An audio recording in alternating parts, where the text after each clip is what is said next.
بھارت میں پاک آرمی کے ترجمان کی پریس کانفرنس دکھانے پر 13 چینل کو نوٹس جاری کر دیے گئے۔ بھارتی میڈیا کے مطابق پلوامہ حملے کے بعد پاکستان اور بھارت کے مابین تعلقات کشیدہ ہو گئے۔ بھارت کی جانب سے پاکستان پر الزام لگایا جاتا رہا، جس کے بعد DGISPR میجر جنرل غفور نے ایک پریس کانفرنس کی جس میں انہوں نے بھارت کے پلوامہ حملے میں پاکستان پر عائد کیے گئے تمام الزامات مسترد کر دیے۔ تاہم پاک آرمی کے ترجمان کی پریس کانفرنس دکھانے پر 13 انڈین چینل کو شکست نوٹس جاری کر دیے گئے ہیں، جن میں کانگریس لیڈر کپل سیبال کا ٹی وی چینل ترنگا ٹی وی چینل بھی شامل ہے، جبکہ دیگر چینل میں AP نیوز، زی ہندوستان، ٹوٹل ٹی وی وغیرہ شامل ہے۔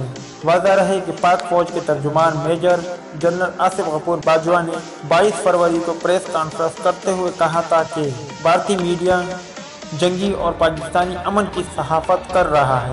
پاکستانی اور بھارتی میڈیا میں یہی فرق ہے، پاکستان بدل رہا ہے، نیا مائنڈ سیٹ آ رہا ہے، آئندہ نسلوں کو بہتر مستقبل دینے کے لیے ہم معاشی ترقی اور امن کی جانب بڑھ رہے ہیں۔ 14 فروری کو سیکیورٹی فورسز کو نشانہ بنایا۔ پلوامہ دھماکے کے نوجوان بھی مقبوضہ کشمیر کا مقامی ہے۔ دھماکے میں استعمال ہونے والی گاڑی پاکستان سے نہیں گئی۔